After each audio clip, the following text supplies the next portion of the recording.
সেই মুফতি আসাদুজ্জামানের সুবিবাদী বক্তব্য রাখছেন এবং শেষ বক্তব্য ওনাকে আমি বক্তব্য রাখার জন্য ধন্যবাদ জানাচ্ছি, অনুরোধ করছি।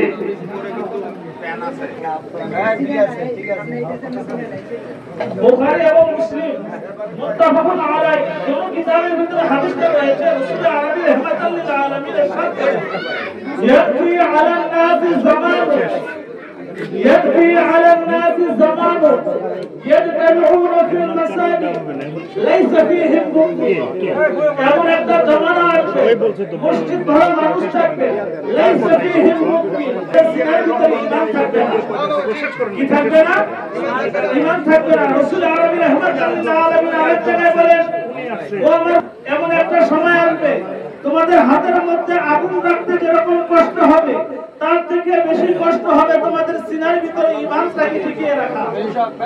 তো সেই সময় যদি তোমাদের কাছে চলে আসে, সেই জামানা যদি তোমাদের কাছে চলে আসে, তোমাদের ঈমানকে রক্ষা করার জন্য তোমাদের যদি জঙ্গলে যেতে হয় তোমরা জঙ্গলে চলে যাও, তোমাদের যদি গর্তে যেতে হয় তোমরা গর্তে চলে যাও, তোমাদের যদি ঘর ছাড়া লাগে তোমরা ঘর ছেড়ে যাও, তোমাদের যদি দেশ থেকে দেশান্তর হতে হয় তারপর তোমরা দেশ থেকে দেশান্তর হতে হবে, কিন্তু তারপর তোমাদের সিনা থেকে ঈমান ছাড়া যাবে না। ঈমান কি? তিরমিজি এবং নাসাঈর ভিতরে হাদিসটা রয়েছে রাসূল আরবি রাহমাতুল লিল আলামিন বলেন ইন্নী তারিকুন ফীকুম আত-তাকালাইন কিতাবাল্লাহি ওয়া ইকরাতি ওয়া আহলি বাইতি মা ইন তামাসসাকতুম বিহিমা লান তাদিল্লু বা'দি আবাদা।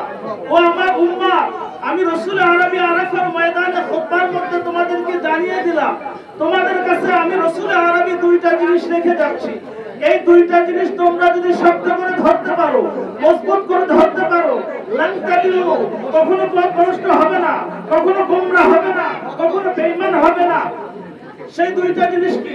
রাসূল আরবি বলেছে কিতাবুল্লাহ, নাম্বার 1 আল্লাহর কোরআন, ওয়া ইকরাতি ওয়া আহলি বাইতি, আমি নবীর আহলে বাইত, আমি নবীর পাঞ্জাতনে পাক, কোরআন এবং পাক পাঞ্জাতন, এই দুইটা জিনিস তোমরা যদি শক্ত করে ধরতে পারো, লান তাদিল্লু, কখনো পথভ্রষ্ট হবে না, কখনো গোমরাহ হবে না, কখনো বেঈমান হবে না, কখনো জাহান্নামে যেতে হবে না। তো ঈমান কি? ঈমান হচ্ছে আমার নবীর ভালোবাসার নাম হচ্ছে ঈমান। ঈমান হচ্ছে মাওলা আলী মুশকিল কুশল ভালোবাসার নাম ঈমান। ঈমান হচ্ছে খাতুনের জান্নাত, তয়্যিবা, তাহিরা, আলাদা, জাহিদা, জাকিয়া, রাদিয়া, মারদিয়া, আম্মাজান মা ফাতিমাতুজ জাহরার ভালোবাসার নাম হচ্ছে ঈমান। ঈমান হচ্ছে মাওলা ইমামে হাসান, মাওলা ইমামে হুসাইনের ভালোবাসার নাম হচ্ছে ঈমান। বলেন না সুবহানাল্লাহ। সাহাবায়ে কেরাম আরজ করলেন ইয়া রাসূলুল্লাহ, ইয়া হাবিবাল্লাহ, আমরা জানতে চাই সর্বপ্রথম কোন ব্যক্তি জান্নাতে যাবে? তো রাসূল আরবি রাহমাতুল লিল আলামিন উত্তর দিল, আমার সাহাবায়ে কেরাম, সর্বপ্রথম জান্নাতে যাবে আমি রাসূল আরবি রাহমাতুল লিল। আমার সাহাবায়ে কেরাম আরজ করলেন ইয়া রাসূলুল্লাহ, তারপরে জান্নাতে কে যাবে? রাসূল আরবি উত্তর দিলেন, ও আমার সাহাবায়ে কেরাম, তারপরে জান্নাতে যাবে আমার আলী। আমার সাহাবায়ে কেরাম আরজ করলেন ইয়া রাসূলুল্লাহ, তারপরে জান্নাতে কে যাবে? রাসূল আরবি রাহমাতুল লিল আলামিন উত্তর দিলেন, তারপর জান্নাতে যাবে আমার ফাতেমা। সুবহানাল্লাহ। আমার সাহাবায়ে কেরাম আরজ করলেন ইয়া রাসূলুল্লাহ, ইয়া হাবিবাল্লাহ, তারপরে জান্নাতে কে যাবে? রাসূল আরবি রাহমাতুল লিল আলামিন উত্তর দিলেন, তারপর জান্নাতে যাবে আমার হাসান, আমার হুসাইন। মাশাআল্লাহ। আমার সাহাবায়ে কেরাম আরজ করলেন ইয়া রাসূলুল্লাহ, তারপরে জান্নাতে কে যাবে?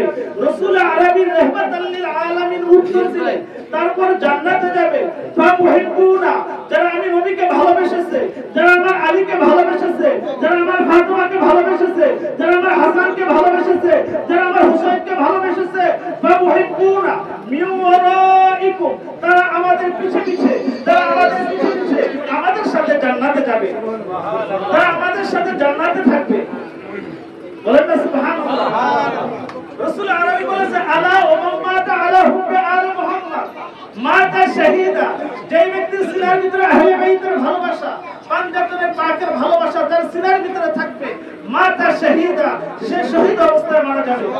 রাসূল আরবি বলেছে আলা ওয়া মাতা আলা হুব্বি আলে মুহাম্মদ মাতা মুমিনান মুস্তাকমালাল ঈমান, যে উম্মতের সিনার ভিতরে, যে সাহাবীর সিনার ভিতরে আহলে বাইতের পাকের ভালোবাসা থাকবে, মাতা মুমিনান মুস্তাকমালাল ঈমান, সে পরিপূর্ণ ঈমান নিয়ে মারা যাবে।